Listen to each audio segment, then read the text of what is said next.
Hello, my name is Christian Lee here for Earworm Digital. I'm here with Gary. and Gary. How you doing on this lovely day? I'm doing great. Yeah, how about you?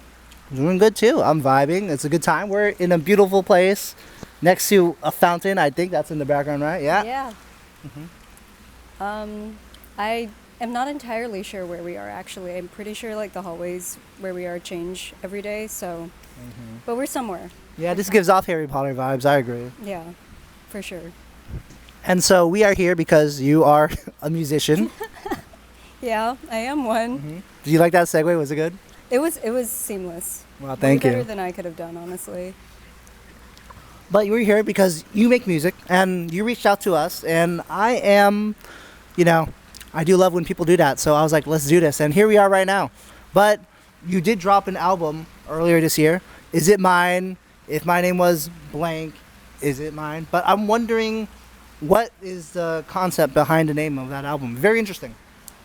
I've been thinking a lot about like the importance of names, and because it's something that's so important to your identity but also isn't something you necessarily pick, or it can be, but Yeah. like you're born with a name that you didn't choose.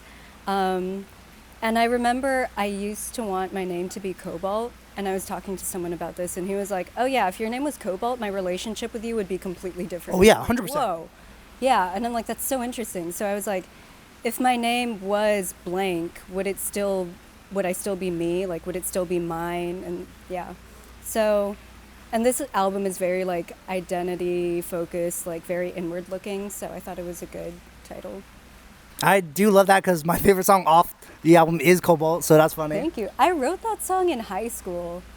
Yeah, like 4 or 5 years ago. Yeah. I'm happy it's finally out, and I'm happy that you like it. And Okay. yeah. So it sounds like this album has been a long time coming then, huh?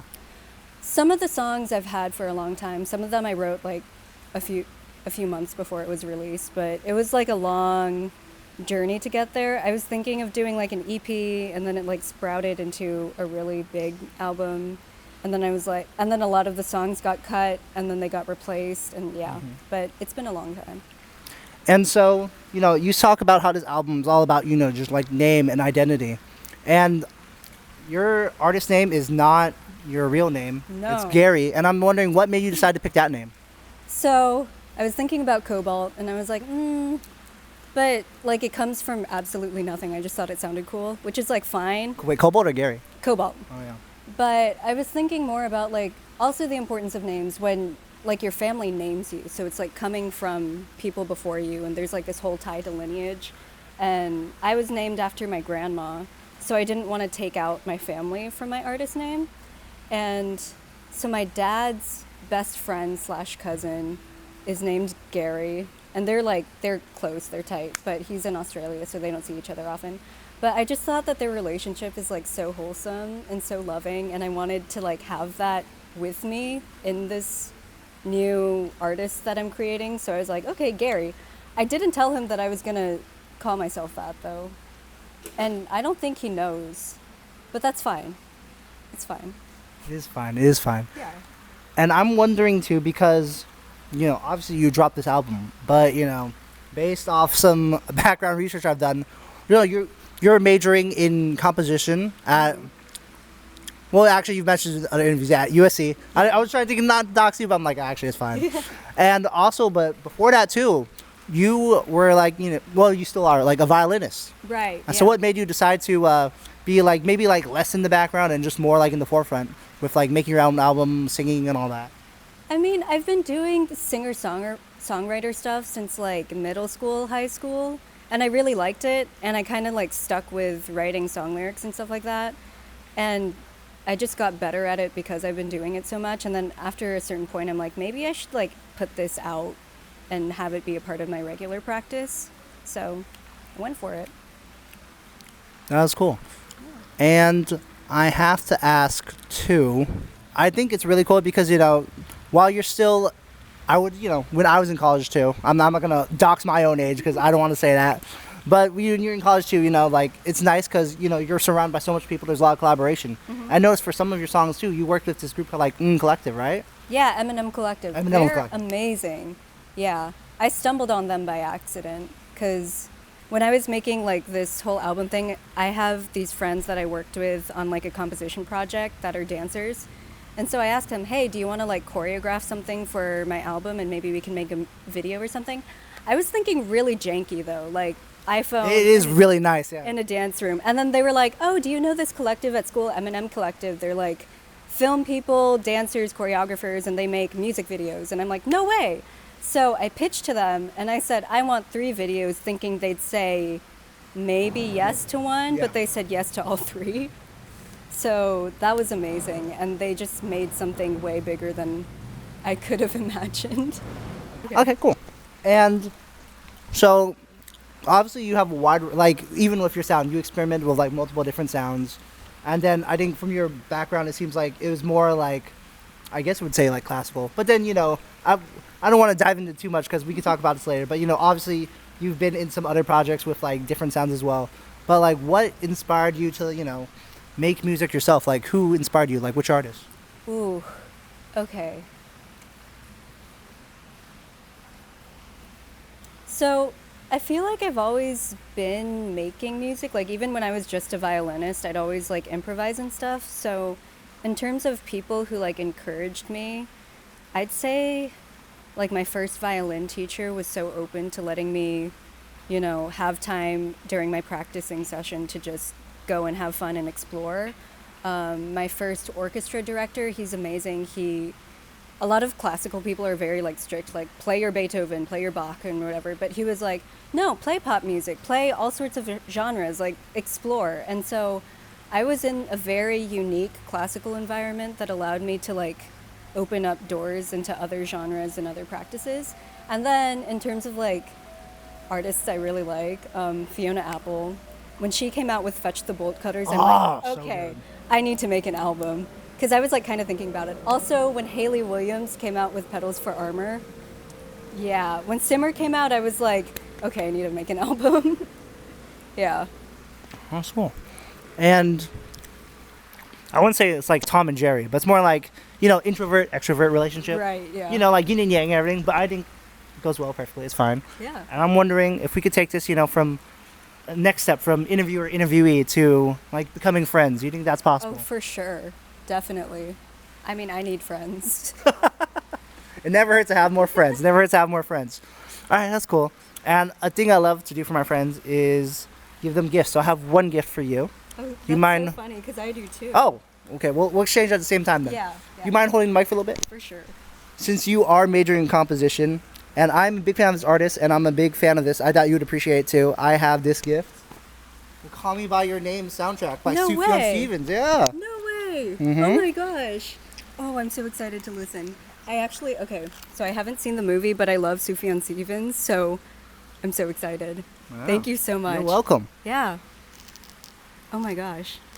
I'm so excited. I also just got like a record player, so Perfect. This is going in the collection. It is a good one to have in the collection. Yeah, definitely. Thank you. You're welcome. Yeah. Okay. Are you ready? Yeah. Mine's like a lot more underwhelming. It's okay. But here's a little Sprout clip. Oh, no way. Yeah. You could like put it anywhere. I don't know. Wow. I think they're cute, and I No, think it they're is cute. fun. So enjoy. No, I'm happy about this. We're both happy with the gift. Yeah, so we I get are. to get sprouted. It's perfect. Okay. And so now that we're friends, let's dive a little bit deeper into your background. Oh boy. And first one too is, so I think you first started off as a violinist. You were in like orchestras for youth and like Yeah. everything like that. But what can you tell me about when? I wonder what it was like because I've never heard of anyone like this before. But you were a violinist for a church, right? I was, yeah. I would play for like Sunday masses, and it was fun. I learned a lot in it because like it's different. You're not just playing songs, like you have to like follow what's going on, and sometimes like things get cut off or like you have to jump to another thing. Yeah. And yeah, it helped me think on my feet, which I'm really not good at. I'm a very slow thinker. That's why I'm a composer and not a performer. But yeah, it helped me build up my chops for sure. Yeah. And back then, did you still have a violin named Butters, or is that more like recent? Still have. Wait, how did you find that out? I still have that violin. It's still named Butter. When I was buying violins, when I was like shopping, there was one violin that I was interested in, and I called it soy sauce. And then the one that I have now that I called butter. And I named them that because I didn't want to get attached to them because I knew one of them would have to go. Yeah. But I just thought it matched their personalities. And then I just never named Butter anything else. She's still Butter. It's a good name. Yeah. Is Violin with you right now? I mean, is Butter with you right now? No, not right now. She's at home. But Resting, huh? yeah. That's cool. And then this one is not uncommon. Like I didn't address this on your website yourself, but you are in or were in a band called Alive Multicolored, correct? Oh my gosh. Well, okay. We haven't done anything in like 4 years, but yeah. Is that still on my website? I think thought so. took I it think down. so. Really? Okay. Yeah, math rock high school band, heavily inspired by Paramore. Paramore. Fun time. Mm-hmm. Paramore. I think there was a band I interviewed that was. Oh no, they're still like really math rock, but Covette, they're good too. Oh my gosh. Yeah, no, Covette Young. Oh, Covette, yeah. Yeah, they were my heroes when I was in that band. They still are, obviously. Yvette Young's Yvette Young's crazy. But yeah, that was a huge inspiration for Alive Multicolored. Yeah. Oh, sick. And this one that you were a little bit more low key about, but you're not in anymore, but you were at the time. I mean, it's more recent for you too. You were in a band called Frat Mouse, right? Yeah, Frat Mouse. Yeah, Frat Mouse. Okay, 2 of the members were actually in Alive Multicolored, so it's like really? same thing to me. Yeah, yeah. The only difference is that Griffin, the bassist, is a part of Frat Mouse, but he wasn't in Alive Multicolored. Yeah, they're great. They're awesome. I just like grew kind of busy, and they were like, they gig a lot. They do. They're crazy. They hustle. Mm-hmm. They're amazing though. Yeah. Hey, they're on the up and up. Yeah, But they so are. are you. Yeah. Me and my 23 monthly listeners. We have a fun time. Small steps, small steps. Yeah, for sure. And then the last question I have for you is because, I think we had similar childhoods, but I think kind of different because we both watched Power Rangers, but I think your No favorite way. one was like, what, Jungle Fury, right? Yeah, for sure. Uh-huh. I think for me, I mean, obviously the classic is good too, but I think I was big in there's one I called SPD. It was like a futuristic one. I think I heard about That was a that. cool one. Yeah. There was also Mystic Force. I don't know if you remember I that. wasn't a big fan of that one too Okay. much. I had mixed feelings about it. I watched it, but like there were some times where I'm like, I don't really like this. But yeah. But have you drawn any inspiration, to segue this to like kind of like, make it similar to music? Has there been any inspiration about just, I guess any media you had watching as a kid, consumed? Has it inspired your music in any way? Like Power Rangers or anything like that?